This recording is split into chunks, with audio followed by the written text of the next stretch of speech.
Hi, welcome to my channel. In this video, I am going to talk about mathematical induction. Mathematical induction is a very useful proof strategy, especially, but not only on natural numbers. Actually, I can define and use proof by induction on any structure that has a recursive nature, like natural numbers, subsets of natural numbers like odd numbers or even numbers, strings, binary trees, and so on. When I say recursive nature, what I mean is a structure that I can define a first level or base case for that, like 0 in natural numbers, empty string or lambda for strings, and a single node for binary trees. And then I can relate any other instance to the previous step that we call a predecessor. Let's make it more clear. Imagine there exists a ladder with many steps. I give you two pieces of information. First, you can definitely go to the first step of the ladder.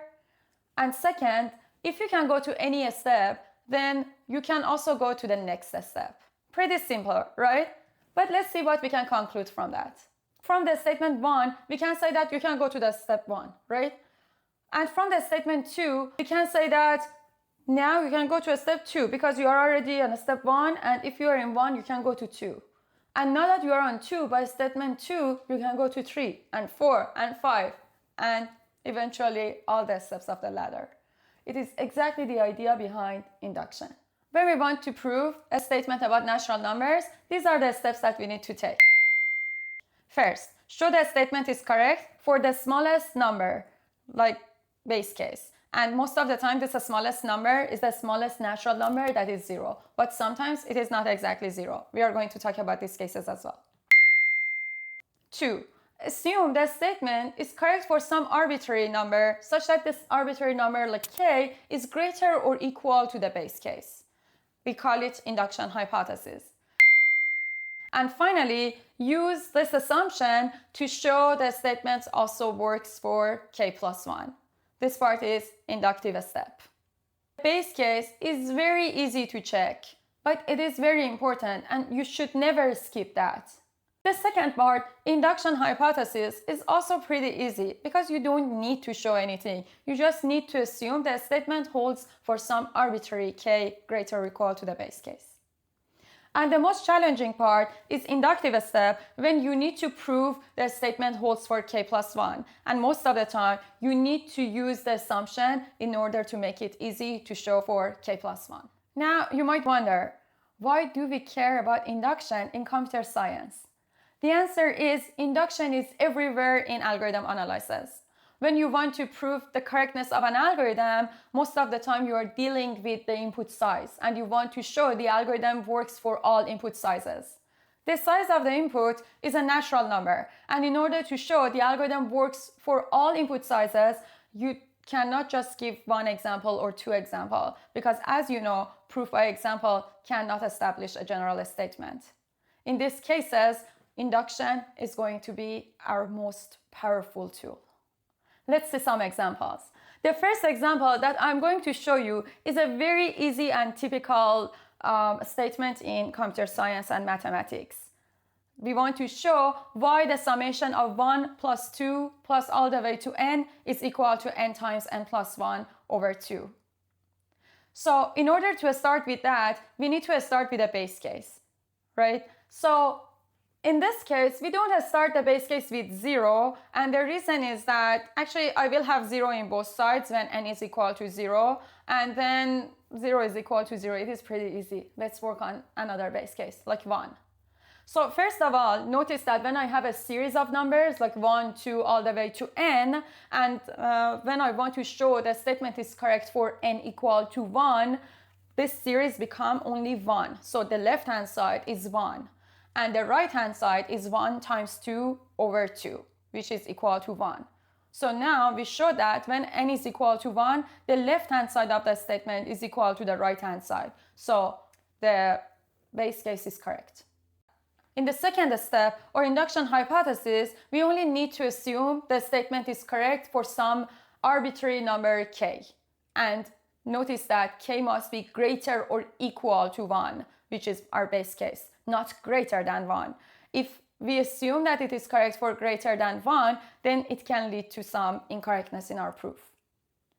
So by induction hypothesis, we assume that 1 plus 2 all the way to k is equal to k times k plus 1 over 2. And now let's move to induction step or inductive step. Now we want to show that the statement is correct for k plus 1. So we need to have 1 plus 2 all the way to k plus 1, and we need to show that it is equal to k plus 1 times k plus 2 over 2. Okay, how can we prove that? Let's start from the left-hand side. I write all these numbers like 1 plus 2 all the way to k plus 1. From induction hypothesis, I know that 1 plus 2 all the way to k is actually equal to k times k plus 1 over 2. It is our assumption, and we can use it here. So I can say 1 plus 2 all the way to k plus 1 is equal to k times k plus 1 over 2 plus k plus 1. Now I can make the denominator equal or find a common denominator, which is 2, and then I will have k times k plus 1 plus 2 times k plus 1 over 2. And now I can take factor from k plus 1, and it becomes k plus 1 times k plus 2 over 2. It is exactly the right-hand side that I was looking for. So inductive step is finished, and we prove the statement. Now let's work on the second statement. In this statement, we want to show the summation of the first n consecutive odd numbers. I said first, so actually it means starting from 1 is equal to n squared. So let's see how it works. Sometimes we give some examples to make sure that we understood the problem.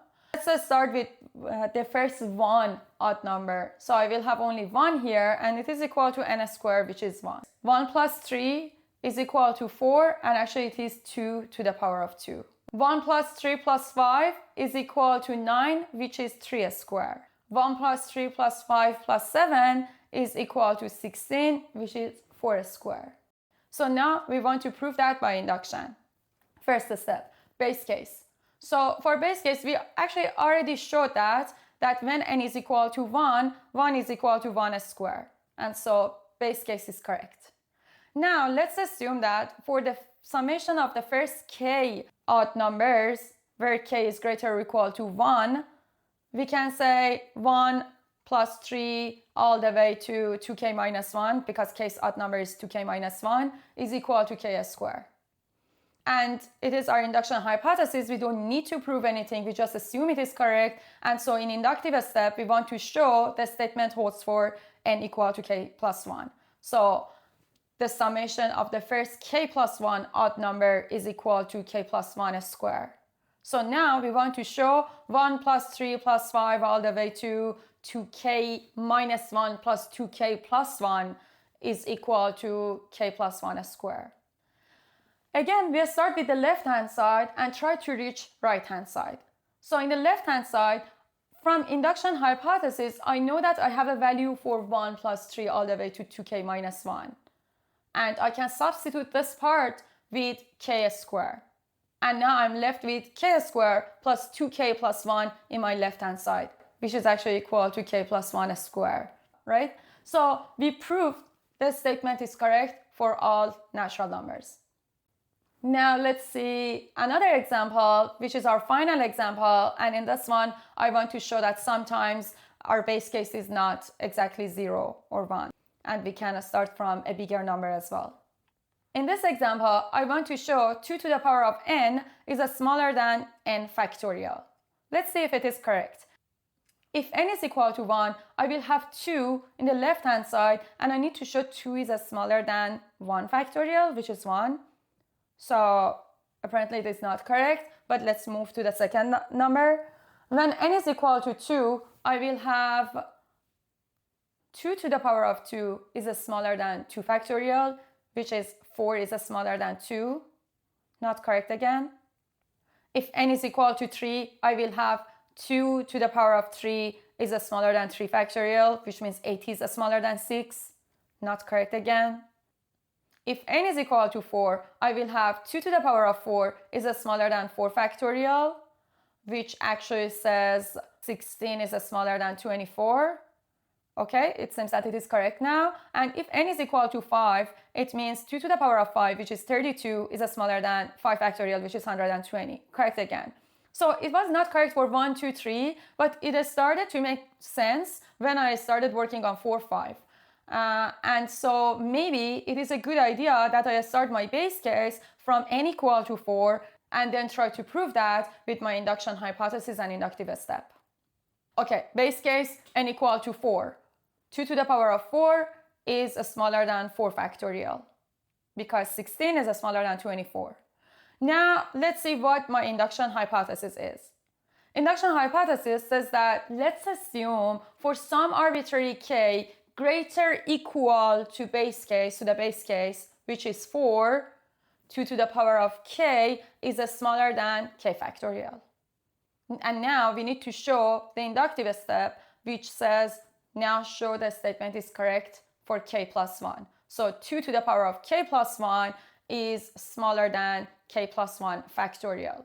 Okay, now we are going to show this inequality. 2 to the power of k plus 1 is actually 2 times 2 to the power of k. I know that 2 to the power of k is smaller than k factorial from my induction hypothesis. So I can say 2 times 2 to the power of k is smaller than 2 times k factorial. But I also know that k is greater or equal to 4. So for sure, when k is greater or equal to 4, k is greater than 2 as well. So I can say k plus 1 is also greater than 2. So I can say 2 times k factorial is smaller than k plus 1 times k factorial because 2 is smaller than k plus 1. And k plus 1 times k factorial is exactly the same as k plus 1 factorial. So we started from 2 to the power of k plus 1 and we showed that it is smaller or equal to k plus 1 factorial. This was my last example. There are some other variations of induction, like a strong induction or a structural induction, induction on strings or trees, that I'm going to cover in the next videos. Thank you for watching. If you find this video useful and you want to learn more about computer science and theoretical computer science, please subscribe my channel and I appreciate your feedback. Thank you so much.